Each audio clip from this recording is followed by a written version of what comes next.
Y bueno, las autoridades rusas se continúan evacuando a miles de civiles de zonas a lo largo de la frontera con Ucrania. Todo esto una semana después de la sorpresiva incursión transfronteriza de Kiev en territorio ruso. De hecho, el presidente ucraniano Volodymyr Zelensky aseguró que la incursión en la región rusa de Kursk busca ejercer presión sobre el agresor. Para más detalles, tomamos contacto de inmediato con Hugo Harvey, el analista internacional de la Universidad de las Américas. ¿Cómo estás, Hugo? Muy buenas tardes y gracias por este contacto.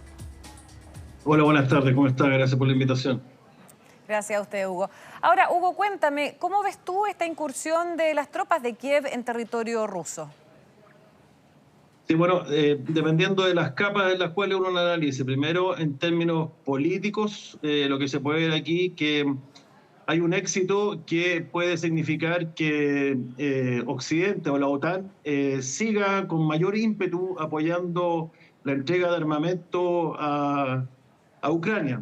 También existe otro condicionante político que nos puede decir que ya se acabó la restricción que le estaban imponiendo los países de la OTAN a Ucrania de no avanzar y de no ocupar el armamento entregado en territorio ruso. También podemos ver otro aspecto político que es la política interna de Ucrania, porque no hay que olvidar que la guerra es un fenómeno político y en tanto fenómeno político también necesita el apoyo de la población. Y así pudimos ver cómo en épocas intermedias del conflicto, Rusia se encargó de minar la voluntad de lucha del pueblo ucraniano a través de ataques con drones a infraestructura crítica para dejarlos sin los suministros básicos. Por lo tanto, esto significaría levantar un poco la moral y poder mejorar el apoyo de la política interna hacia el presidente Zelensky y el esfuerzo de guerra. Ahora, en términos operacionales, que es el nivel que sigue la conducción militar hacia abajo, se puede ver que hubo una buena planificación por parte de Ucrania porque logró evidenciar una debilidad y esa debilidad la está explotando. Y eso, en la contraparte rusa, también refleja que hubo un error en su planificación en la organización de la defensa del territorio ruso, porque no pensaron que se iba a realizar esta incursión por parte de Ucrania. Entonces, aquí Rusia se va a enfrentar a una disyuntiva de cambiar su planificación y ver si mantiene la mayor cantidad de sus tropas para poder mantener la unión entre Donetsk, Lugansk y el pasadizo que hay hasta llegar a la península de Crimea, o empezar a desviar tropas para poder controlar el ingreso o incursiones puntuales de Kiev en territorio ruso. Ahora, Hugo, este podría quizás ser el punto en el que, podríamos decir, el régimen o la operación, la invasión de Rusia se ve más debilitado en lo que llevamos de guerra. ¿Es el momento más débil o más bajo del ejército ruso, esta incursión?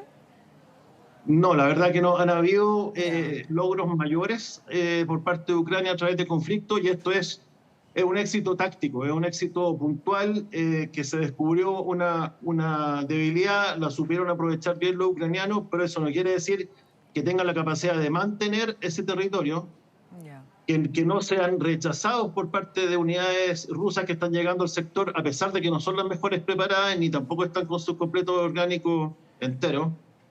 Pero tampoco se puede saber si a lo mejor las rodean y se crea un bolsón y puede terminar en una derrota que sea más grande para Ucrania.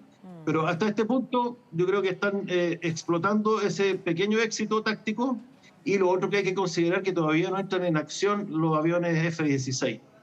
Entonces claro, hay distintos los aviones F-16 que fueron gracias también al aporte de Estados Unidos. Efectivamente, el aporte de Estados Unidos y el aporte de los países limítrofes que tienen F-16, que son los que están más preocupados de lo que está pasando, de los logros que está obteniendo Rusia. Pero por eso le digo, Rusia está con toda su fuerza en Donetsk, Lugansk y toda la proyección hacia la península de Crimea para poder hacer esa continuidad territorial. Entonces ahora, ¿qué es lo que va a tener que hacer? Cambiar su planificación. Ahí yo creo que el general Gerasimov se va a ver muy afectado en cuanto a su credibilidad, y a lo mejor lo relevan, y va a tener que entrar a hacer un cambio en la planificación y seguramente desviar fuerzas hacia frentes que no son tan importantes, pero que sí tienen una carga simbólica de que entren los ucranianos a territorio ruso. Ahora, Hugo, claramente el régimen de Vladimir Putin tiene clarísimo lo que significa entonces esta incursión, que los agarraron, podríamos decir, la principal debilidad que han tenido en la frontera, en esa zona. Entonces, muchos se temen cuál puede ser la potencia y la brutalidad también de la respuesta que puede tener el ejército ruso ante esta situación, ¿no? Sí. Hay que considerar también que también pueden haber dejado esa debilidad a propósito y Claro. haber hecho una maniobra para que incursione el ejército de Kiev, el ejército ucraniano en ese territorio y después aplastarlo con mayor firmeza. También puede haber sido que lo hayan dejado entrar para poder captar mayor apoyo en la población rusa para poder obtener mayor reclutamiento. Y también puede ser que los están esperando que sigan avanzando más allá para poder cortar la línea de suministro y que los dejen aislados y ahí hacer digamos, aniquilarlos en cierta forma en territorio ruso. Ahora, Hugo, mucho se ha hablado de que esto era una operación o un plan prácticamente hiper secreto y que incluso Estados Unidos no habría tenido notificación respecto a esta incursión, ¿no?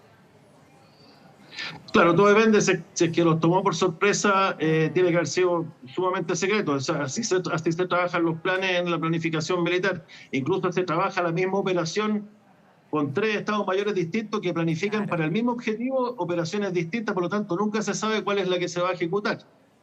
Pero, claro, todo eso depende si es que están siendo encauzados por los rusos hacia una zona de destrucción o si efectivamente es una sorpresa que logró realizar las tropas de Ucrania. Ahora, Hugo, de lo poco que se sabe, que se ha dado a conocer es precisamente que en esta incursión de las tropas de Kiev en territorio ruso, que han dejado al menos 5 personas fallecidas y cerca o más de 60 heridos. De esos heridos hay 9 niños. ¿Cómo puede repercutir esto también en podríamos decir, en la postura que ha tenido también la comunidad internacional defendiendo también a Ucrania, que inicialmente siempre fue con la invasión rusa, que ellos estaban matando a civiles?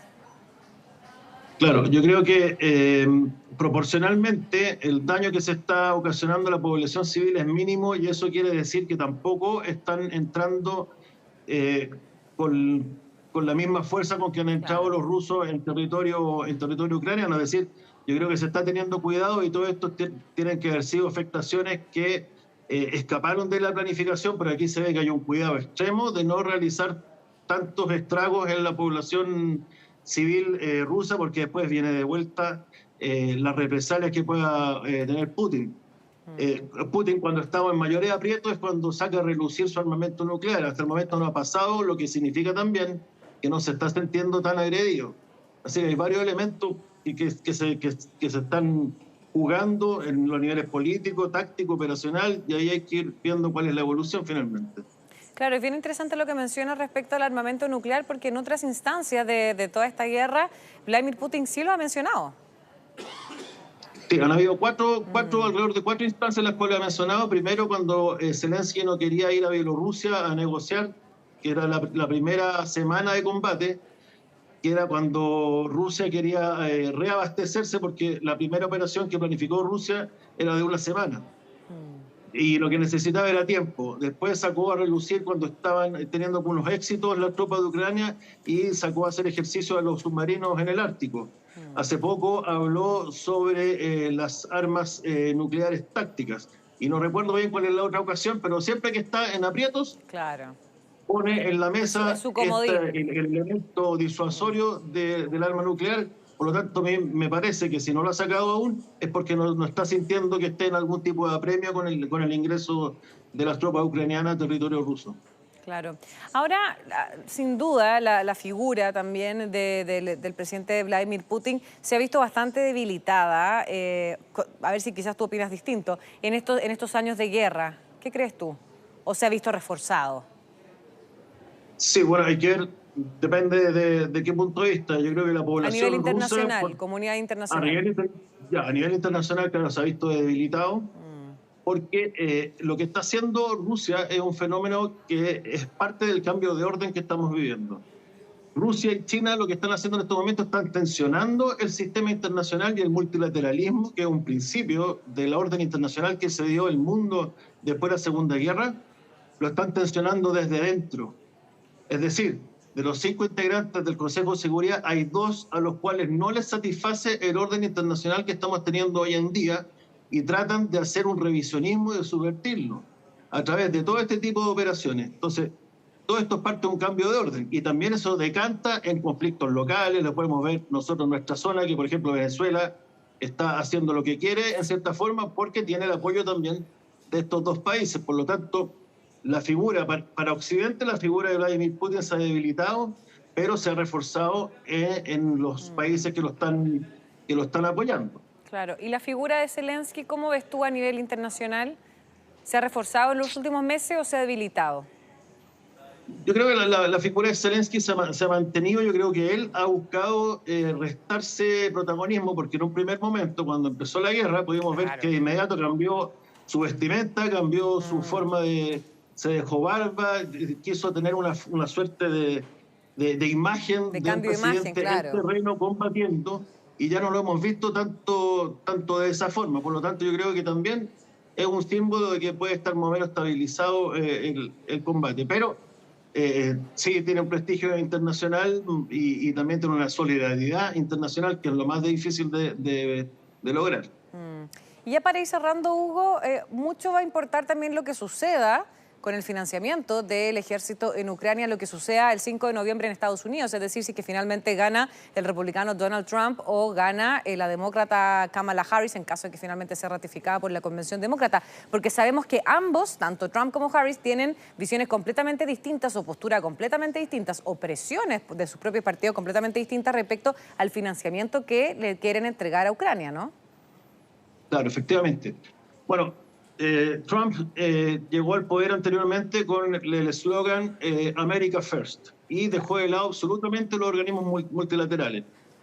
Pero finalmente, si bien es cierto, no se produjeron guerras durante su gobierno, pero tampoco desechó los organismos internacionales.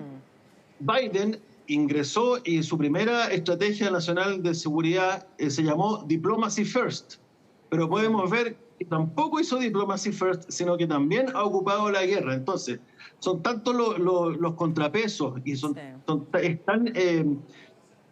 tan sólido el entramado del establishment para poder decidir todo este tipo de cosas en Estados Unidos, que cambios radicales no se pueden ver. Es muy difícil que hayan.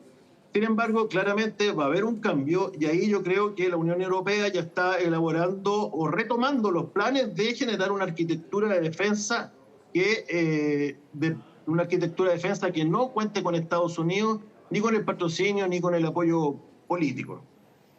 Perfecto. Hugo Harvey, analista internacional de la Universidad de las Américas, muchísimas gracias por esta interesante conversación. Que estés muy bien. Gracias a ustedes, muchas gracias. Chao, chao.